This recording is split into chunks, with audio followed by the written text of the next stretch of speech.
Let's start. ठीक। तो हमने प्रीवियस में भी पढ़ा था कि मालदीव्स प्रेसिडेंट विजिट पे आए हैं, कहाँ की? इंडिया के। ठीक है। तो कुछ चीज़ें होंगी जो इंडिया और मालदीव रिलेशंस के बारे में आगे चलने वाली हैं। तो Muizzu meets PM Modi today's and says India aware of fiscal situation of Maldives. आप सबको ये पॉइंट्स क्लियर करके चलना है कि इंडिया और मालदीव्स के बीच में, ठीक है ना, मालदीव्स में थोड़ा सा इकोनॉमिकल क्राइसिस चल रहा है।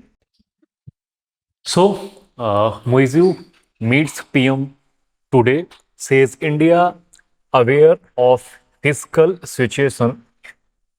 देखिए, हमारा और मालदीव के साथ जो रिलेशन है इसे लगातार हम लोग क्या करना चाह रहे हैं, स्ट्रॉन्ग करना चाह रहे हैं। ठीक है। इसमें आज पीएम मोदी और मालदीव प्रेसिडेंट्स की क्या होने वाली है, मीटिंग्स होने वाली हैं। कहाँ पर? दिल्ली में। ठीक। अब सबसे इंपॉर्टेंट जो सर्टेन डिस्कशन है कि ये फिस्कल सिचुएशन क्यों हुई है, किसकी? मालदीव्स की। और मालदीव्स इंडिया से क्या चाहता है, ठीक है, ये मेजर होगा।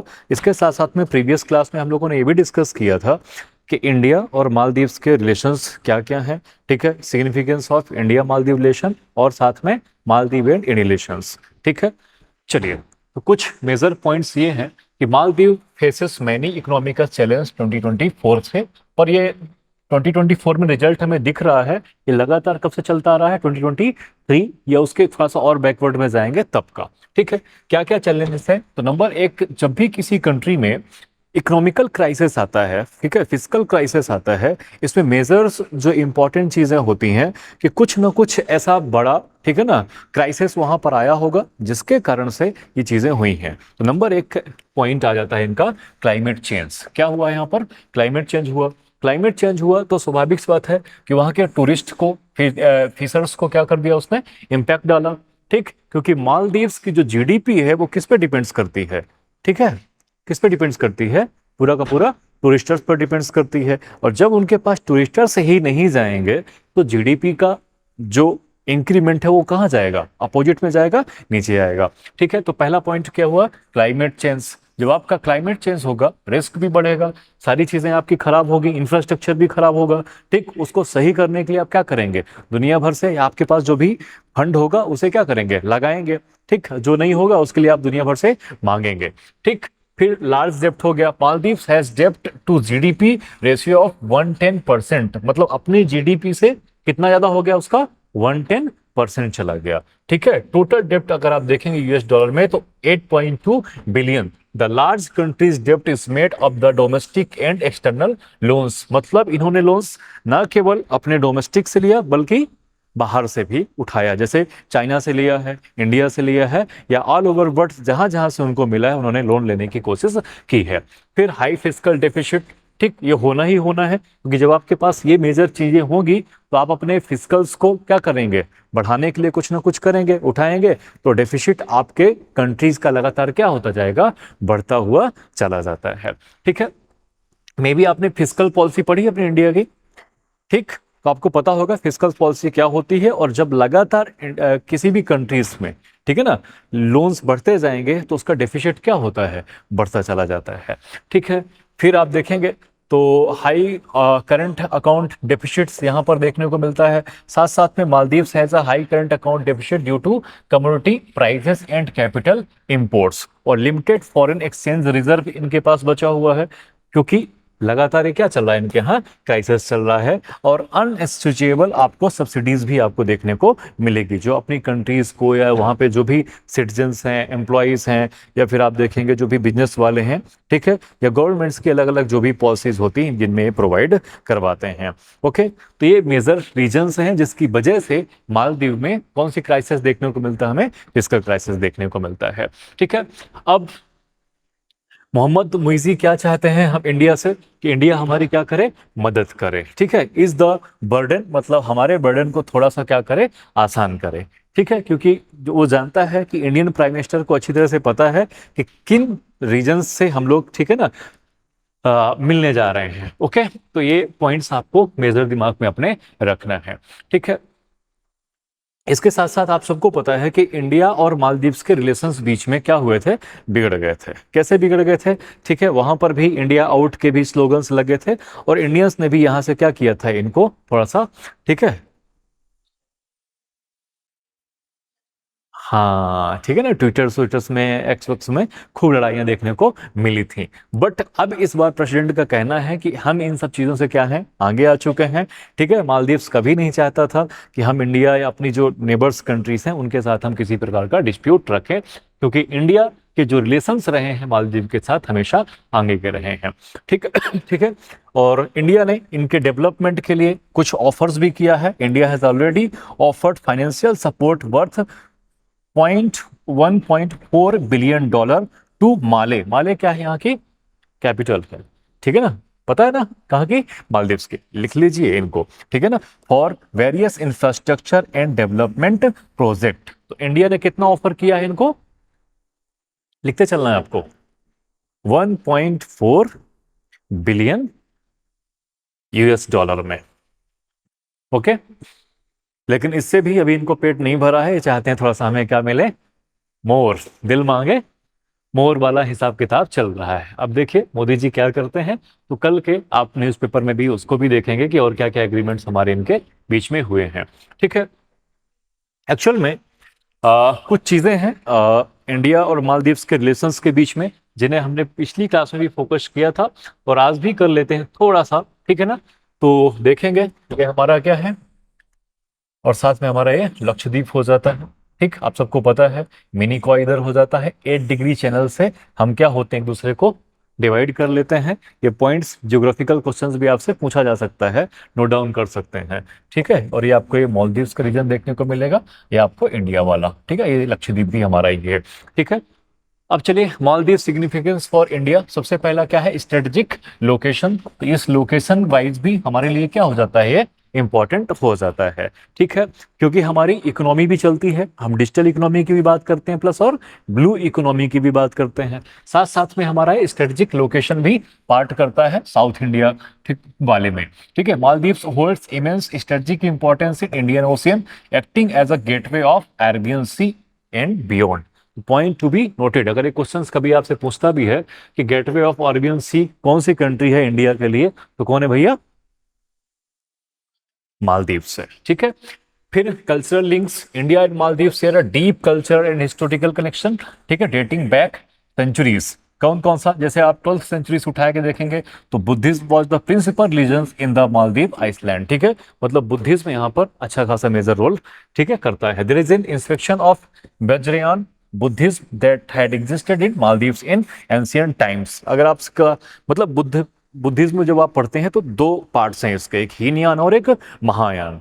ठीक है, सॉरी वज्रयान और, ठीक है, महायान। तो पॉइंट टू बी नोटेड, ये आपको वज्रयान यहाँ पर देखने को मिलेगा। फिर अगला है regional stability, I stable and prosperous Maldives align with the India neighbourhood first policy. ठीक है, और इंडिया की अपनी एक कौन सी पॉलिसी है पड़ोसियों के लिए, नेबरहुड फर्स्ट पॉलिसी। ठीक है, कि जैसे ही हमारे नेबर्स के पास किसी भी प्रकार का क्राइसिस आता है, गुड बैड, ठीक है ना, तो हम क्या करेंगे, उनके लिए पहले खड़े होंगे। प्लस जो हमारे रिलेशंस भी हैं वो किनके साथ बना के अच्छे चलने हैं, अपने नेबर्स के साथ। क्यों? क्योंकि वो स्ट्रेटेजिकल भी इंपॉर्टेंट है, रीजनल भी इंपॉर्टेंट है, और साथ में हमारी बिजनेस ट्रेड के लिए भी इंपॉर्टेंट हो जाते हैं। तो ये पॉइंट क्लियर है। नेक्स्ट है इंडिया सिग्निफिकेंस फॉर मालदीव्स। अब हमारे लिए क्या इंपॉर्टेंस है कि भैया हम इसेंशियल सप्लाईज इनको करते हैं, एक्सपोर्ट्स करते हैं।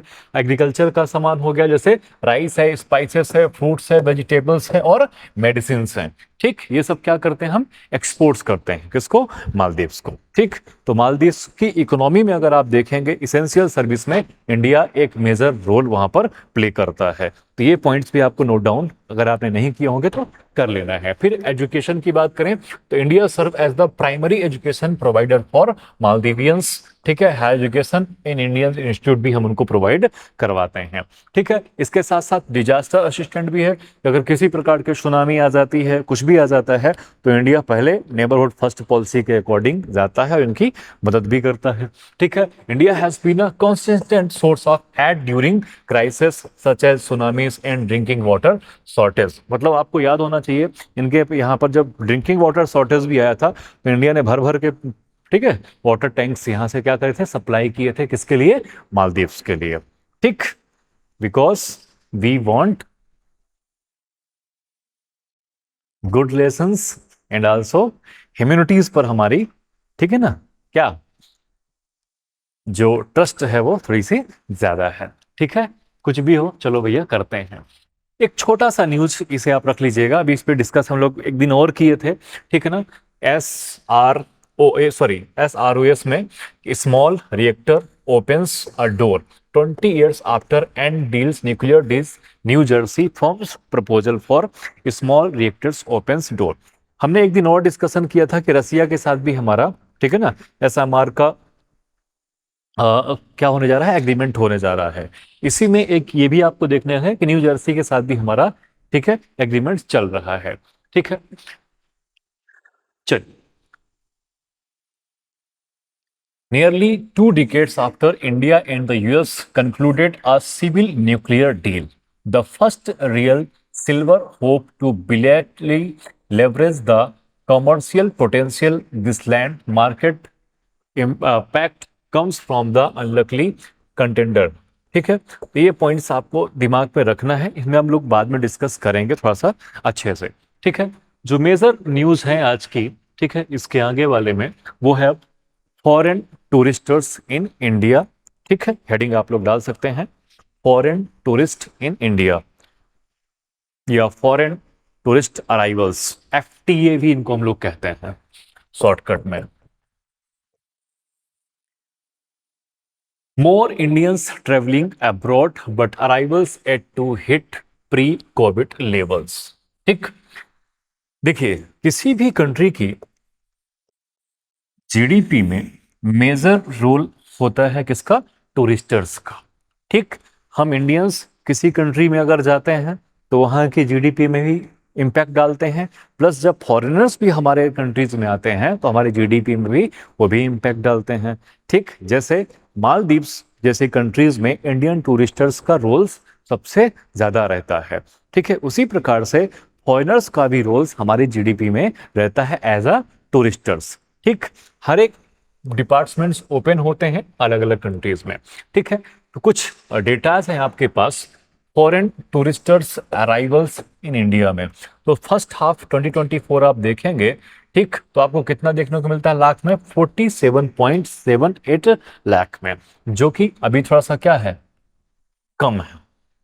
ठीक, 2023 में उठा के अगर आप देखेंगे तो कितना है, 92.36 लाख हो जाता है। 2022 में जाएंगे तो 61.29 लाख हो जाता है। 2021 में जाएंगे तो आपको पता है ये पैंडेमिक का ईयर्स हैं, कौन से हैं, ये पैंडेमिक वाले ईयर हैं। ठीक, तो यहाँ पर आपको अच्छा खासा मेजर क्या देखने को मिलता है, डिक्रीजमेंट देखने को मिलता है। लेकिन 2019 में आप जाएंगे तो कितना था, 109 लाख पे हम लोग थे। लेकिन अभी भी हमने इस चीज को टच अभी नहीं किया है आफ्टर, ठीक है, पेंडेमिक भी। ठीक, तो इंडियन इकोनॉमी के लिए एक सर्टेन क्या है, ये टेंशन है कि भैया इससे हमें बाहर किस प्रकार से आना है। ठीक है, आई बात समझ में। तो ये डाटा आप लिख सकते हैं आप लोग, ठीक है, अगर लिखना चाहें तो, कि 2023 में क्या रहा, 2022 में, 2021 में। ठीक है, मेजर पार्ट्स आपको क्लियरली दिमाग में रखना है। ठीक है, और on board travels by Indians अगर आप देखेंगे कि हम कितना जा रहे हैं लाख्स में, तो भैया अपनी जो संख्या है वो आप देखेंगे तो अच्छी खासी बड़ी मिलती है। Top countries for inbound tourists India में अगर आप देखेंगे, ठीक है, तो आपको सबसे ज्यादा मेजर पार्ट्स कौन देखने को मिलता है, ये इंपॉर्टेंट फैक्ट्स हैं, ध्यान रखना है अपन को, कौन है, बांग्लादेश। ठीक, अब बांग्लादेश कितना इंपैक्ट डालते होंगे हमारे इंडियन इकोनॉमी में, आपको क्या लगता है, ये एक्सपेंस ज्यादा करते होंगे।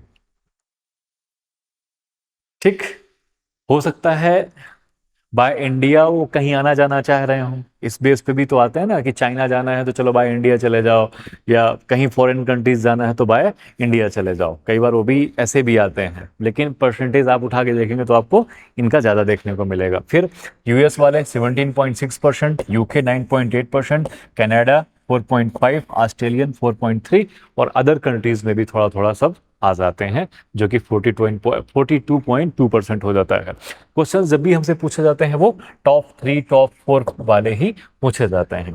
ठीक, तो पॉइंट्स ये आपको दिमाग में रखना है कि कौन कौन से देश ज्यादा हमारे यहाँ पर इन्वॉल्व है। ठीक है, चलिए अब थोड़ा सा Indian travel and tourism industry के बारे में देखते हैं। ठीक है, कंट्रीब्यूशंस इंडियन इकोनॉमी में होता है, अब क्या क्या पोटेंशियल है, पॉइंट टू बी नोटेड। सबसे पहला है, इंडिया के पास एक बड़ा मार्केट है ट्रेवल और टूरिस्ट का, क्योंकि आप जानते हैं नॉर्थ से लेके साउथ तक, ठीक है, वेस्ट से लेके ईस्ट तक हमारे पास क्या है, और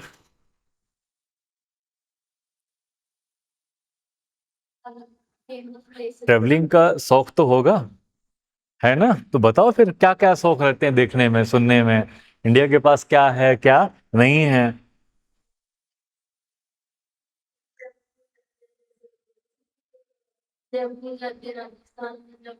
मैं सब कुछ पूछ रहा हूँ मिला जुला के, ठीक है ना? ओके, ठीक है, हमारे पास हेरिटेज भी है, ठीक है ना, हमारे पास कल्चर भी है, हमारे पास रीजनल कल्चर भी है, स्टेट कल्चर भी है, और कंट्री बेस्ड पर भी है ही, ठीक है, डाइवर्सिटी भी है प्लस यूनिटी भी है। हर 20 किलोमीटर में हमारे यहाँ का खान पान क्या होता है, चेंज हो जाता है।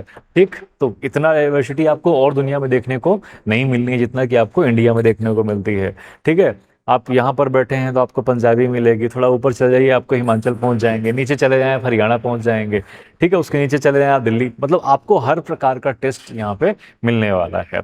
ठीक है, कहाँ पे, इंडिया में। ओके, सो कीप रिमेंबर जो आप चाहते हैं, इसके साथ साथ आपको क्रूज भी मिलेगा, एडवेंचर भी मिलेगा, मेडिकल्स भी है, वेलनेस भी है, स्पोर्ट्स भी है, एमआईसी इको टूरिज्म भी है, फिल्म है, रूरल्स, रिलीजियस टूरिस्टर्स भी यहाँ पर सब कुछ अवेलेबल है, जो आपको चाहिए सारी चीज़ें हैं जो इंडियन इकोनॉमी को क्या करने में, ग्रो करने में मदद करती हैं। पॉइंट ये आपको दिमाग में रखना है कि जो top projected contribution of Indian hotel industry to GDP, मतलब ये होटल भी किस पे डिपेंड्स करते हैं, टूरिस्टर्स पर डिपेंड्स करते हैं, तो आप देखेंगे कि जीडीपी में लगातार इनका कॉन्ट्रीब्यूशन क्या होने वाला है, बढ़ने वाला है। ये जैसे 2022 का आंकड़ा क्या कहता है, 65, ठीक है, ये सब डॉलर्स पे हैं, ठीक है, किस पे है, बिलियन डॉलर पे है। फिर 2027 में हम कहाँ पहुंचने वाले हैं, 110 पे पहुंचने वाले हैं। ठीक, 37 में 372, और 2047 जब हम इंडिया को क्या देखना चाहते हैं, डेवलप्ड, क्या देखना चाहते हैं after 100 years of independence, developed country के रूप में, तब हमारा जीडीपी में इनका कंट्रीब्यूशन अच्छा खासा मिलेगा। ठीक है, इसके साथ साथ Indian coast side line is one of the longest in the world, adding up to 7516 kilometre, including the mainland, the island of the Andaman and Nicobar, Lakshadweep. ये मेजर फैक्ट है, ठीक है ना, लिख सकते हैं आप लोग, Indian coast side is one of the longest in the world.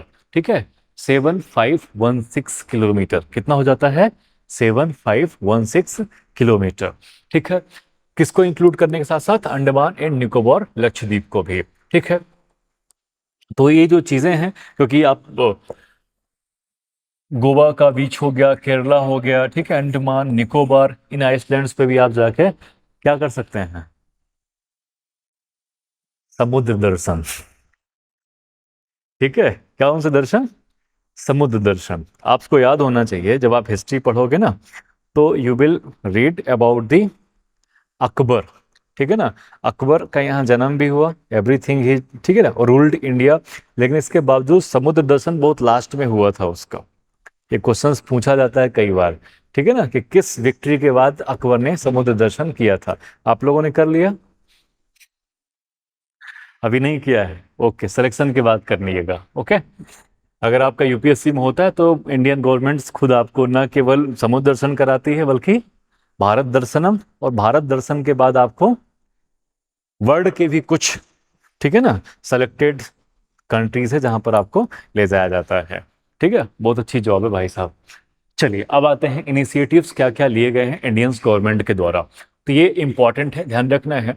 Union budget 2023-24 US dollar 290.4 million has been allocated to the ministry of tourism. मतलब टूरिज्म के लिए हमने कितना बजट पारित किया है? 290.4 यूएस डॉलर में। ठीक है, under the union budget 23-24 the outlay of US dollar 170.85 million has been allocated for the स्वदेश दर्शन स्कीम। ये आपको स्कीम नोट डाउन करके चलना है। क्या नाम है इसका? Swadesh Darshan scheme. To develop a complete package of 50 tourist destinations for providing a wholesome tourism. मतलब सब कुछ इनको दे देना है। ठीक है ना? क्या नाम है इसका? द स्वदेश दर्शन स्कीम। ठीक, स्वदेश मतलब अपना देश, दर्शन करने के लिए योजना बनाई गई है। ओके, क्लियर है यहां तक? Experience of facilitating physical, digital, virtual connectivity, availability of tourist guides और टूरिस्ट सिक्योरिटी। ठीक है ना? क्योंकि इंडिया में एक कंप्लेन ये भी आ जाती है कि भैया सिक्योरिटी का थोड़ा सा लैकनेस हो जाता है। वुमेन सिक्योरिटी, वुमेन सेफ्टी को लेके भी कई बार वॉइसेस यहाँ पे उठती रहती हैं। ठीक, तो ये सब चीज़ें भी आपको दिमाग में रखनी है। Under budget 23-24 the government has allocated US dollar 30.25 million for the development of tourist circuits under Prasad. ठीक है, तो ये पॉइंट्स भी आपको रखना है। किसके अंडर में? प्रसाद करके एक प्लान है जिसके अंडर में गवर्नमेंट ने टूरिस्ट सर्किट्स बनाने के लिए भी अलग से बजट एलोकेट किया हुआ है। ठीक है, तो इनिशिएटिव्स भी आपको दिमाग में रखना है। स्वदेश दर्शन स्कीम और साथ में कौन सी हो जाती है? एक प्रसाद। क्वेश्चंस कई बार ये हमसे पूछ लेता है कि these schemes are related to Indian tourist. ठीक है ना? इंडियन मतलब अलग अलग आपको ऑप्शंस दिए जाते हैं। ठीक है, फिर है एक नया साथी। ठीक है, system for assessment awareness and training for hospitality industry के लिए कौन सा प्लान चलाया गया था? कौन सा प्लान चलाया गया था?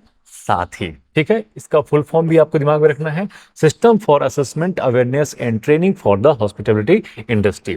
The ministry of tourism has also designated the year 2023 as visit India year and innovations to the world to witness the splendor, the magnificence that tour has to offer.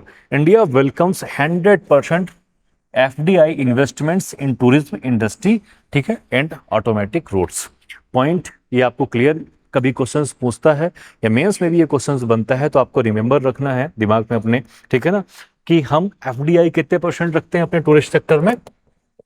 तो 100% है, पूरा ओपन है कि भैया आप आइए और हमारे टूरिस्ट इंडस्ट्री में जितना आप पैसा लगाना चाहते हैं आप लगाइए, कमाइए और खूब प्रॉफिट्स कमाइए और इंडिया को भी बर्ड्स में नंबर 1 पर ले जाइए। ओके, तो क्लियर है पॉइंट्स? ठीक, चलिए नेक्स्ट।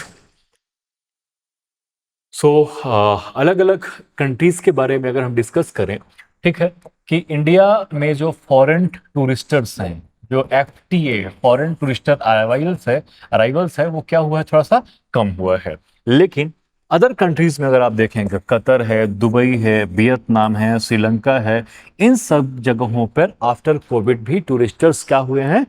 बढ़े हैं। ठीक, क्यों बढ़े हैं? इन लोगों ने अपनी कंट्रीज में जो पैकेज है, ठीक है, ये जो फिर वीजा की जो पॉलिसी है इनको क्या किया? थोड़ा सा फ्लेक्सिबल किया है। इंडियन गवर्नमेंट ने अभी ऐसा नहीं किया है। प्लस अगर आप साथ में देखेंगे, दुबई है या UAE अगर आप जाएंगे ना, आप कभी विजिट करोगे या उनके बारे में कभी यूट्यूब्स वगैरह देखोगे तो आपको इंडियंस बहुत सारे देखने को मिलते हैं। ठीक है ना? वहां पर विजिट करने के लिए लगातार आप लोग यूट्यूब में अगर आप ट्रेवलर्स को उठा के देखोगे तो वो भी विजिट करते हैं। क्यों? क्योंकि उन्होंने अपनी जो वीजा पॉलिसी उसको क्या किया है? थोड़ा सा टूरिस्ट वीजा पॉलिसी को फ्लेक्सिबल किया है कि आप आइए हमारे यहाँ पर विजिट करिए। जब आप किसी कंट्री में विजिट करते हैं तो अपना मुंह बंद करके तो नहीं जाते हैं, कुछ खाएंगे, फूड भी खाएंगे। ठीक है ना? आप ट्रेवलिंग भी करेंगे, अपना बाइक अपना कार तो होगा नहीं तो आप ट्रेवलिंग का भी यूज करेंगे। ठीक है, फूड्स का भी करेंगे, जहाँ कहीं भी रहेंगे तो आप होटल्स ही यूज करेंगे। तो आप देखेंगे इन सभी सेक्टर्स पर क्या लगता है? ठीक है, सबसे बड़ा ठीक है, करेंसी ही है तो करेंसी लगेगी, वो करेंसी आप कहाँ करोगे, उस कंट्री में एक्सपेंस करोगे, वो एक्सपेंस उस कंट्री के जीडीपी में क्या करता है, कंट्रीब्यूट करता है। ठीक है, इसीलिए हम चाहते हैं कि हमारी कंट्री में भी सबसे ज्यादा कौन आए, टूरिस्ट आए। ठीक है, आप सोचिए जितने आइलैंड कंट्रीज हैं, आप मालदीव्स को उठा लीजिए, थाईलैंड को उठा लीजिए, सिंगापुर, मतलब ये जितनी कंट्रीज आप उठाओगे देखोगे तो किस पे बेस्ड है, पूरा टूरिस्ट बेस्ड पर है। ठीक है, लेकिन इंडिया में अभी इतना ज्यादा ओपन हमारे यहाँ पास नहीं है। एक्चुअल में इंडिया के साथ एक प्रॉब्लम्स और भी आ जाती है, एक कल्चरल प्रॉब्लम भी हमारे पास, कल्चरल इशू भी है, क्योंकि हम अभी इतने ओपन माइंडेड नहीं है ना, इंडिया की इतनी ओपन। ठीक है ना, क्या बोलते हैं, रूल्स रेगुलेशंस हैं कि आप आइए और इंडिया में कुछ भी करिए। ठीक, यहाँ पर आपको लठ भी मिल सकता है ठीक है, ज्यादा अगर आप ओपन अप्स हो जाएंगे तो ये भी चीजें होती हैं जो थोड़ा सा ट्रेवलर्स को, ठीक है, कम करती हैं। Other major factor that appears to be at play is other countries in Asia attracting more travelers with easy visa regimes, जो कि हमने थोड़ा सा अपना क्या कर रखा है, ठीक है, कम फ्लेक्सिबल कर रखा है। इंडियन गवर्नमेंट्स काम कर रही है इस पे कि हम लगातार फॉरेनर्स टूरिस्टर्स को क्या करेंगे, बढ़ाने का काम करेंगे। ठीक है, खैर ऐसा नहीं है, 2024, 2023, 2020 हमने लगातार काम किया है इसमें कि भैया थोड़ा सा और इजी करो, थोड़ा और इजी करो, थोड़ा सा। ठीक है, और धीरे धीरे करके आप देखेंगे तो इंडिया में टूरिस्टर्स आपको लगातार देखने को मिलेंगे। बहुत अच्छी जॉब है, गाइड वाइड भी आप बन सकते हो। ठीक है बट आगे देखते हैं अपन। ओके, क्लियर यहां तक सभी को?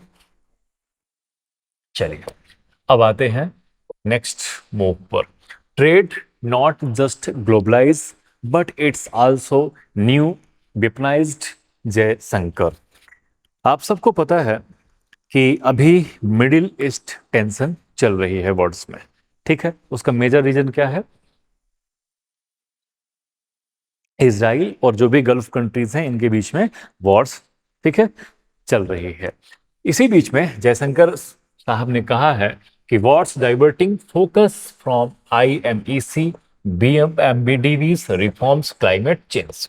ठीक है, कि वॉर के कारण हमारा जो पिछले ईयर्स में अगर आप देखेंगे, इंडिया में एक समिट हुआ था, क्या नाम था उसका, G20 समिट कराया था अपन इंडिया।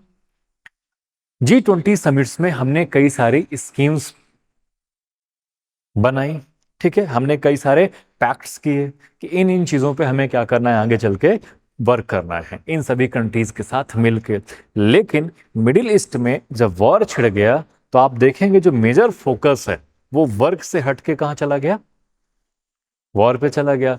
ठीक, तो अभी एक कनक्लेव था, कौटिल्य इकोनॉमिक कनक्लेव में, जहां पर जयशंकर साहब ने कहा है कि इस वॉर ने पूरा का पूरा जो फोकस है, अटेंशन है, क्या कर दिया है, घटा दिया है। कहां से, जो हमारी मेजर प्रॉब्लम्स थी, जैसे क्लाइमेट चेंज करना है, क्लाइमेट चेंज हो रहा है आप देखेंगे दुनिया भर में। ठीक है, ठंड में ठंड नहीं आ रही ढंग से, गर्मी में गर्म नहीं हो रही ढंग से, बरसात में पानी कभी ज्यादा तो कभी कम, या फिर कहीं पर आपको ना के बराबर देखने को मिलेगा। ठीक है, तो ये भी पॉइंट्स हैं जिसको ये रखना चाहते थे। इसके साथ साथ में डेवलपमेंट्स बैंक जो भी हैं, ठीक है, उनको चेंज करना था, मतलब उनमें रिफॉर्म्स लाना है। क्लाइमेट चेंज है, the middle east Europe economical corridor IMEC, जो भी आप कुछ देर पहले पूछ रही थी, इन सब पे हमें क्या करना था, काम करना था, वर्क करना था, डेवलप करना था। लेकिन वॉर की वजह से ये सब क्या हो पड़ा है, डिले होने पड़ा है। ठीक, तो उन्होंने यही कहा है कि one hand the world is becoming more deeply globalized with supply chains increasingly transactional. Hardly anything significant is made entirely is one country anymore, except perhaps in very large nations. This has led increased interspends once. ठीक है, आप देखेंगे लगातार ये चीजें words को क्या करती हैं, जो कि किसी भी प्रकार का वॉर होगा, छोटा वॉर हो या बड़ा वॉर हो, किसी भी कंट्री या वर्ल्ड के लिए हेल्दी नहीं होता है। आप खुद से सोचिए कि हमारे घर में भी अगर छोटी फाइट हो जाए तो क्या घर वालों के लिए हेल्दी होती है, नहीं होती है, ना घर वालों के लिए हेल्दी होती, ना पड़ोसियों के लिए हेल्दी होती। ठीक, कोर्ट कचहरी पुलिस चौकी इन सब के चक्कर लगाते लगाते, ठीक है ना, चाहे आप पैरागॉन का स्लीपर पहनो या किसी चीज का पहनो घिसना ही घिसना है। ठीक, तो इसी प्रकार से ये पूरा का पूरा rules and regulations other words पर भी पड़ता है। ठीक है, तो ये छोटी सी बात थी, ज्यादा इंपॉर्टेंट नहीं था इसमें, बस इतना आर्टिकल्स आपको दिमाग में रखना है। अब है इंपॉर्टेंट ये आज की क्लास का मेजर फोकस, आरबीआई पॉलिसी। ठीक, व्हाई एमपीसी में keep repo rate steady but could but cut in December. ठीक है, मॉनेटरी पॉलिसी कमीशन या कमेटी आप कहिएगा, तो आरबीआई की पॉलिसीज है कि लगातार हम लोग क्या करते हैं अपने देश में, ठीक है, मॉनेटरी पॉलिसीज का बैलेंस बनाने के लिए आरबीआई क्या करती है, अपनी मॉनेटरी पॉलिसी जारी करती है। ठीक है, कब कब जारी करती है?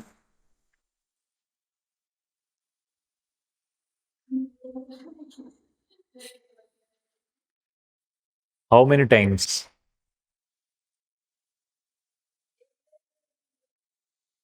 No chance. नहीं पता। ओके, चलिए बताते हैं। ठीक है, तो चलिए आरबीआई एक्चुअल में आपके पास अलग अलग पॉलिसीज होती हैं, जिनमें दो पॉलिसीज हैं इंडिया में। एक आपको देखने को मिलता है फिस्कल पॉलिसी, ठीक है, लिख लीजिएगा आप लोग इसको, ठीक है, और एक होता है आपका मॉनेटरी पॉलिसी। ठीक, जो फिस्कल पॉलिसी है वो कौन बनाता है? ये इंडियन गवर्नमेंट बनाती है। फिस्कल पॉलिसी को कौन क्रिएट करता है? इंडियन गवर्नमेंट्स बनाती है, ठीक है, जो भी सेंटर में बैठे हुए हैं। मॉनेटरी पॉलिसी को रेगुलेट कौन करता है? मॉनेटरी पॉलिसी को रेगुलेट करता है आरबीआई। कौन करता है? आरबीआई। ठीक है, इन एवरी ईयर्स, जो भी आपका फाइनेंशियल ईयर होगा, हर 2 मंथ में, एवरी 2 मंथ्स, ठीक है ना, जो भी आपका सर्वे होगा, सर्वेलेंस होगा, उसके बारे में आपको आरबीआई क्या करता है, ठीक है, सारी इंफॉर्मेशन बताता है। ठीक है, जो भी चेंजेस लाने हैं नहीं लाने हैं, इन सब चीजों के बारे में भी बताया जाता है। लेकिन हाँ, हाँ, ठीक है ना, मतलब 6 टाइम्स इन अ ईयर। लेकिन अगर आप मेजर रिपोर्ट्स की बात करेंगे, तो आपको हर एक हाफ, मतलब हाफ ईयरली रहता है, मतलब 6 मंथ, देन फिर 6 मंथ्स। ठीक है, ये पॉइंट्स आपको दिमाग में रखना है। एक्चुअल में जब भी आप यूपीएससी का पेपर देने जाएंगे या किसी का, इकोनॉमी का सबसे मेजर पार्ट होता है RBI, plus RBI monetary policy. और क्योंकि मॉनेटरी पॉलिसीज का सीधा रिलेशन किसके साथ है? हमारे और आपके साथ। ठीक, आज इन्फ्लेशन, अनएम्प्लॉयमेंट, ठीक, जो भी क्राइसिस होती हैं, ठीक है, रिफ्लेक्शंस होते हैं इंडस्ट्री में, जो भी आपको रिसेशंस मिलेगा, बूस्ट मिलेगा, बूम मिलेगा, उन सब में डायरेक्ट एंड इनडायरेक्ट अगर आप देखेंगे उठा के, तो इन पॉलिसीज का भी इम्पैक्ट रहता है। ठीक है, तो आरबीआई ने कहा है कि हम रेपो रेट को अभी किसी भी प्रकार से चेंज नहीं करेंगे, जैसी थी वैसी ही रखेंगे। ठीक है, क्यों? इसके पीछे कुछ रीजंस हैं, अभी डिस्कस करेंगे। अब आपसे ये क्वेश्चंस ना, आप ध्यान रखिएगा, मेंस में भी पूछ सकता है, और अभी इंटरव्यू भी होने वाले हैं, वहां पर भी ये क्वेश्चंस पूछे जाएंगे। Analyse the role of Reserve Bank of India in maintaining monetary stability and suggest ways to improve its effectiveness. ठीक, तो ये आर्टिकल्स वेरी वेरी इंपॉर्टेंट हो जाते हैं। ठीक है, the reserve Bank of India newly reconstituted monetary policy committee, इसको हम लोग क्या कहते हैं शॉर्टकट में, MPC, which is scheduled to meet from 7 to 9 October, is likely to keep policy rate, repo rate unchanged at 6.5%। ठीक है, मतलब ये रेपो रेट को और रिवर्स रेपो रेट को चेंज नहीं करेंगे। कब करेंगे? अगर आगे चल के दिसंबर में करेंगे। ठीक है, many economists believe that the 6 members MPC may change the monetary policy stance from withdrawal of the accommodations। ठीक है, एक्चुअल में अब आपके दिमाग में सबसे पहला पॉइंट यही आ रहा होगा कि सर, आरबीआई तो हमने जान लिया कि आरबीआई क्या है, इंडिया गवर्नमेंट का एक सेंट्रल बैंक है। ठीक है, ये बैंकों का बैंक है। कौन है आरबीआई? ये बैंकों का बैंक है। पढ़ा अभी आप लोगों ने बैंकिंग की नहीं पढ़ा है? पढ़ा है ना, तो ये चीजें तो आपको पता होंगी। फिर आरबीआई क्या करता है, अपनी मॉनेटरी पॉलिसी को भी रेगुलेट करता है, जिसमें आपको एसएलआर देखने को मिलता है। ठीक है, आपको रेपो रेट देखने को मिलेगा, आपको रिवर्स रेपो रेट देखने को मिलेगा, आपको, ठीक है, बैंक रेट भी देखने को मिलेगा। ये सारे रेट्स कौन डिसाइड करता है? आरबीआई के अंदर जो भी एमपीसी होती है, मॉनेटरी पॉलिसी कमेटीज होती हैं, इनके अकॉर्डिंग काम होता है। ठीक है, अब ये रेपो रेट क्या होता है पता है आपको? क्या है बताइए? What is repo rate?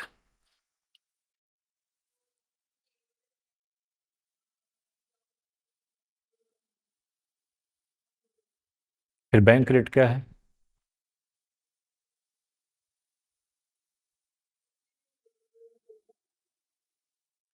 फिर रिवर्स रेपो रेट क्या है?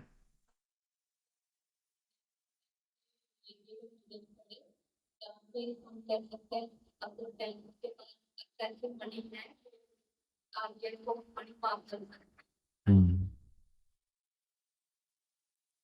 नहीं पता है। ओके, ठीक है, कुछ कुछ तक सही बताया आपने। ठीक है, अब रेपो रेट क्या है समझते हैं थोड़ा सा। देखिए, इंडियन इकोनॉमी में थोड़ा सा अगर आप देखेंगे तो आपको इन्फ्लेशंस देखने को मिला होगा। इन्फ्लेशंस आपको कहाँ देखने को मिलता है? थोड़ा सा फूड्स हैं या फिर जो एसेंशियल सर्विसेज हैं, इन पे आपको थोड़ा सा इन्फ्लेशन देखने को मिलता है। ठीक है, अब जो रेपो रेट्स है किस प्रकार से वर्क करता है थोड़ा समझते हैं अपन। ठीक है, रेपो रेट एग्रीमेंट्स में सबसे ऊपर कौन आ जाता है? आपका आरबीआई आ जाता है। ठीक है, RBI lends to the bank, किसको पैसा देता है? बैंक्स को देता है। जितने भी इंडियंस कॉमर्शियल बैंक हैं वो जब अपने पास पैसा पाते हैं, ठीक, तो बैंक किसको देगा पैसा? ठीक है, जो भी बोरोवर्स होंगे, ठीक है, उसमें कंपनीज भी हो सकती हैं, फर्म्स ही हो सकते हैं, इंडिविजुअल हम आप हो सकते हैं, कोई भी हो सकता है जिसे बैंक क्या करता है? फंड प्रोवाइड करवाता है। ठीक है, अब जब फंड हमारे पास आता है, उस फंड को हम क्या करते हैं? अब वापस तो हम बैंक में जमा नहीं करेंगे कि बैंक में डिपॉजिट कर देंगे, नहीं करेंगे, उसको मार्केट में लेके आते हैं। कहाँ लेके आते हैं? मार्केट में लेके आते हैं। अब जो पैसा मार्केट में आता है तो वह हमारी मार्केट की कंडीशंस को चेंज भी करता है, इन्फ्लुएंस भी करता है। हो सकता है ये एम्प्लॉयमेंट को बढ़ा दे, लेकिन अनदर चीजें ला सकता है, साथ में इन्फ्लेशन को भी क्या कर सकता है? ये बढ़ा सकता है। ठीक, इन्फ्लेशन, क्योंकि जब आपके पास फंड ज्यादा होगा तो आप क्या करते हैं? बहुत सिंपल सा रूल है इन्फ्लेशन का, जिसको हम लोग डिमांड एंड सप्लाई कहते हैं। क्या करते हैं? Demand and supply. ठीक है, जब डिमांड बढ़े और सप्लाई कम हो तो क्या होती है? इन्फ्लेशन बढ़ती है। फिर डिमांड बढ़े और सप्लाई भी बढ़ जाए तो,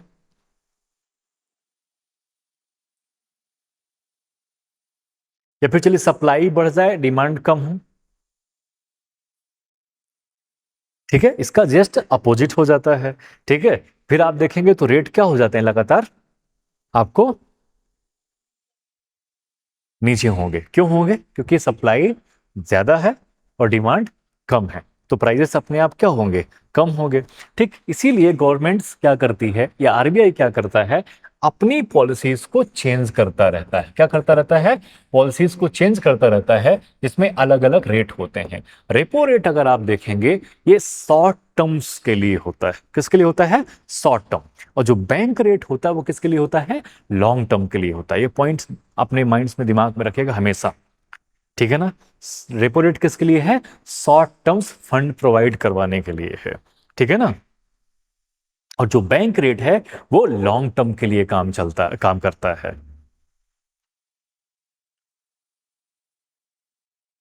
ठीक है, अब इसका इंपॉर्टेंस क्या है और किस प्रकार से हमारी इकोनॉमी पे इंपैक्ट डालता है, ध्यान दीजिएगा। ठीक है, तो सबसे पहला है repo rate, the rate at which the RBI lends money to commercial banks, here RBI purchase securities. ठीक है, और रिवर्स रेपो रेट में क्या होता है? The rate at which the RBI borrows money from the commercial banks. उल्टा हो जाता है रिवर्स रेपो रेट में, कि आरबीआई किससे लेता है? बैंक से लेता है। ठीक है, और रेपो रेट में क्या है? आरबीआई देता है किसको? बैंक वालों को। लेकिन ये छोटा सा पॉइंट से आपको दिमाग में रखना है कि रेपो रेट किसके लिए है? ये शॉर्ट टर्म लोन्स है। कैसा है? शॉर्ट टर्म्स है। ठीक है ना? जब कम समय के लिए, ठीक है, आरबीआई प्रोवाइड कराता है किसको? कॉमर्शियल बैंक्स को। ठीक है, और जो बैंक रेट होता है ये कैसा रेट है? ये लॉन्ग टर्म रेट होता है। कैसा है? लॉन्ग टर्म है। ठीक है, चलिए अब इसका इंपैक्ट क्या होता है समझते हैं थोड़ा सा। अगर मान लीजिए हमने इन्फ्लेशन रेपो रेट को क्या कर दिया? बढ़ा दिया। क्या कर दिया बच्चा? इन्फ्लेशन रेट को हमने बढ़ा दिया। जब हम रेपो रेट को बढ़ाएंगे, ठीक, तो बैंक वाले भी क्या करेंगे?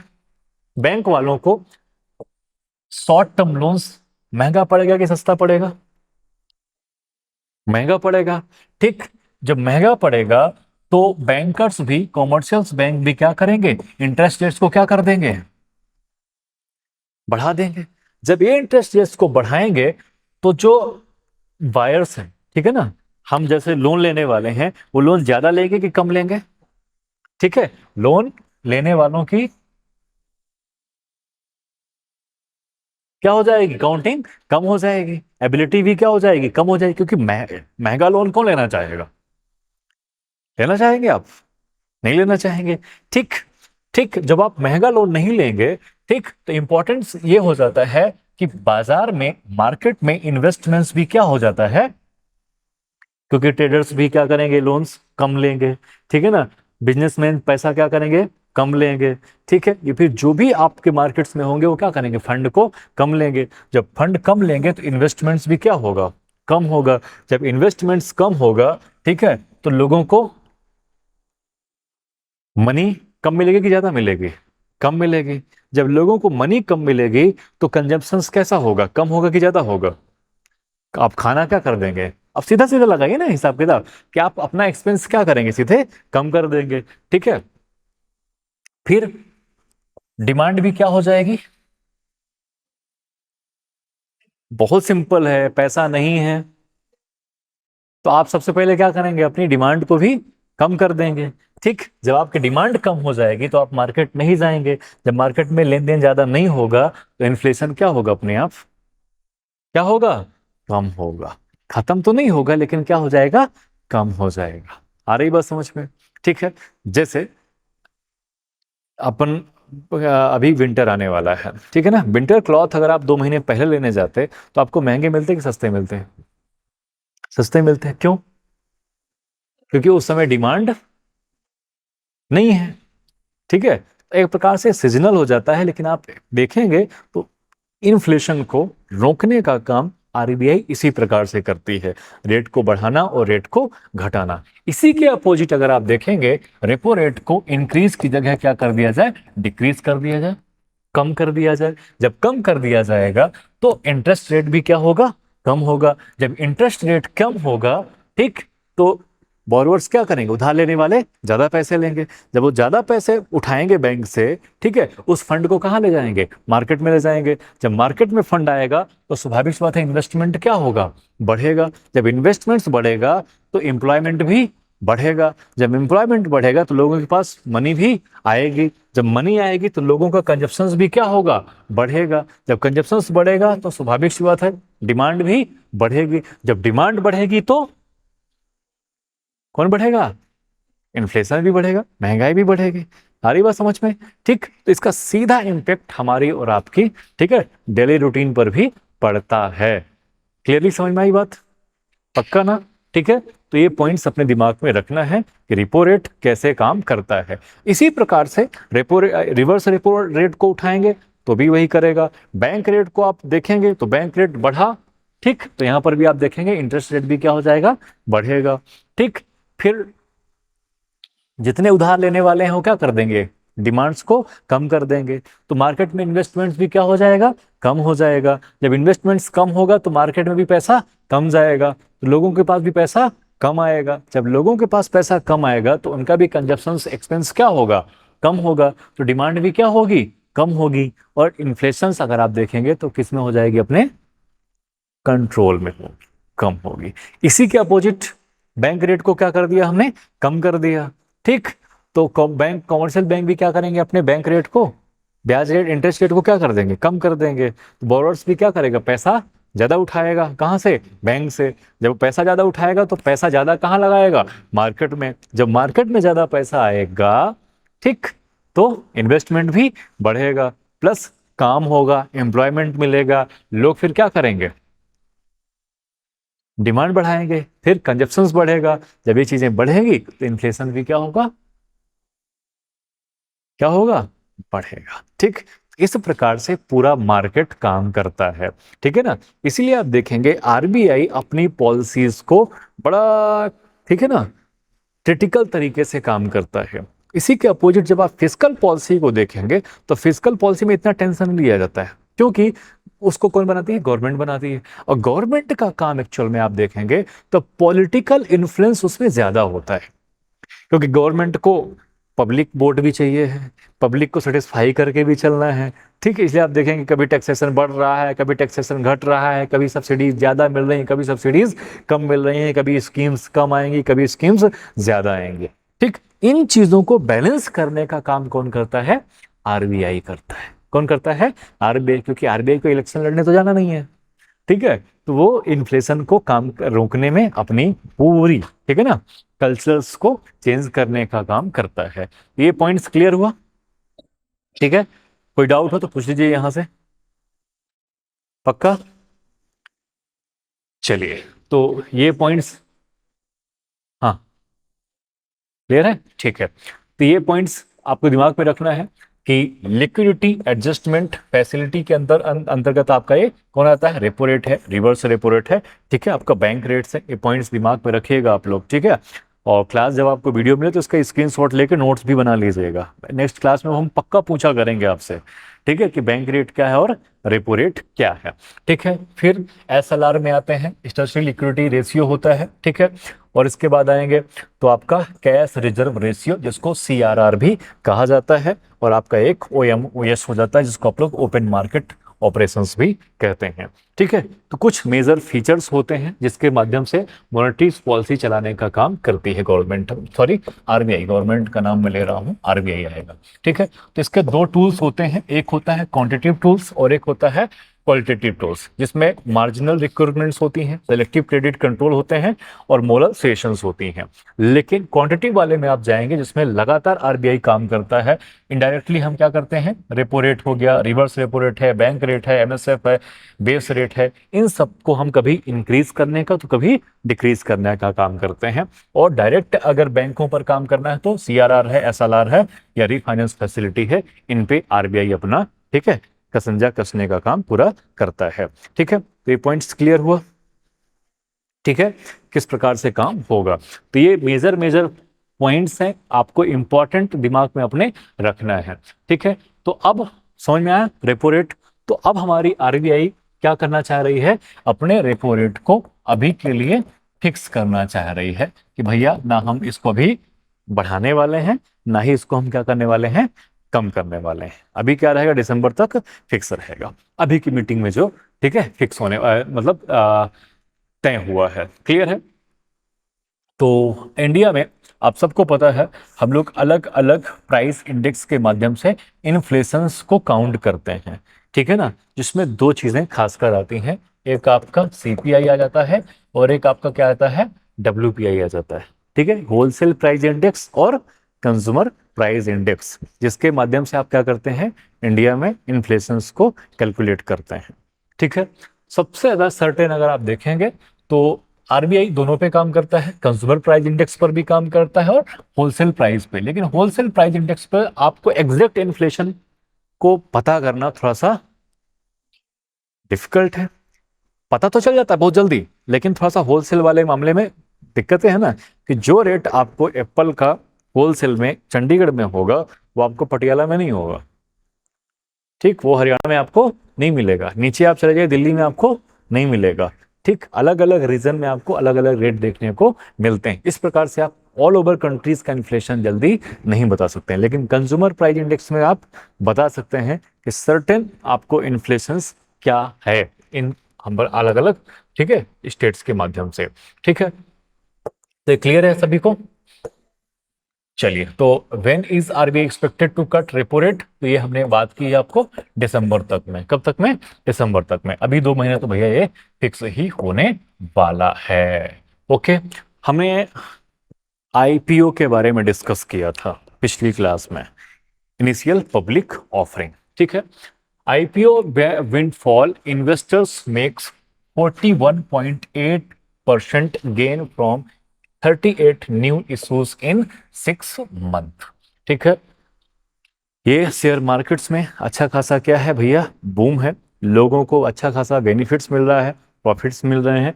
ठीक है, इसी को लेके ये लगातार आईपीओस हमारी कंट्रीज में देखने को मिलते हैं।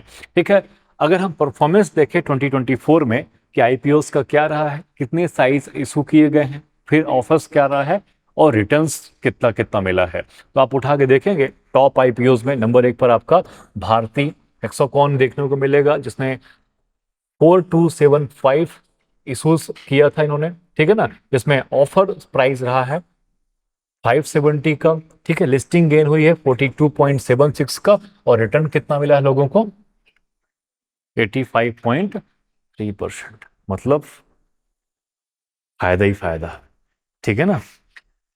तो अभी अपना दिमाग यहाँ मत लगाना है। आधार हाउसिंग में भी आप देखेंगे तो इनको भी रिटर्न्स अच्छा खासा मिला है। इंडिया के अगर टॉप आईपीओस कंट्रीज में और कंपनीज में देखेंगे, गो डिजिट, इंडिगेंस और जुनिपर होस्ट है। और बेस्ट रिटर्न की बात करेंगे तो केपी ग्रीन इंजीनियरिंग है, जिसमें कितने परसेंट मिला है,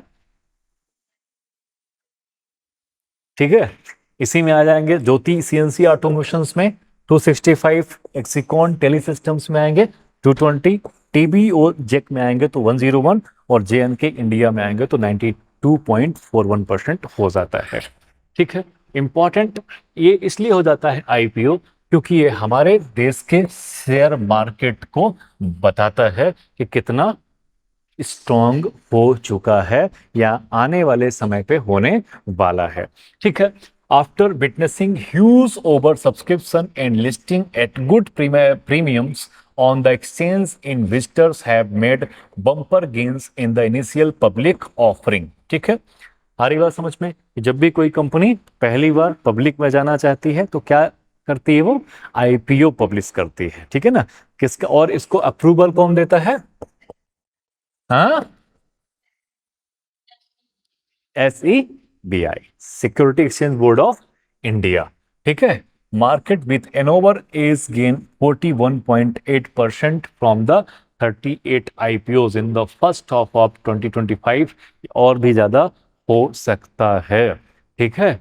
तो आप भी कोशिश करिएगा कौन सी कंपनी कब आईपीओ अपना लेके आ रही है, और आप भी मत करिएगा, भी पापा को बता सकते हैं आप लोग, ठीक है। आप मत करिएगा, ओके। तो चलिए यहां से कोई डाउट आप लोगों को, हम्म। तो मेजर चीजें क्या क्या पढ़ी हमने आज, हाँ जी। सबसे पहले इंडिया मालदीव्स रिलेशंस को पढ़ा हमने। सेकंडली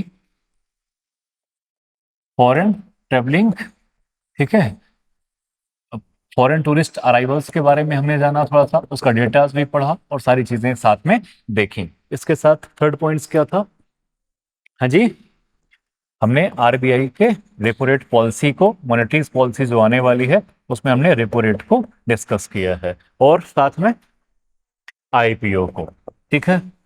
तीन मेजर आप देखेंगे तो इकोनॉमी से रिलेशन है, एक आपका आईआर से रिलेटेड हो जाता है, ठीक है। और एक छोटा सा और था एसएमआर, जिसमें भी हम लोग एक दिन अच्छी खासी क्लास इसमें भी लेंगे, ठीक है। तो कोई डाउट यहां से नहीं है, ओके। तो नोट्स प्रॉपर बनाते चलना है साथ साथ में।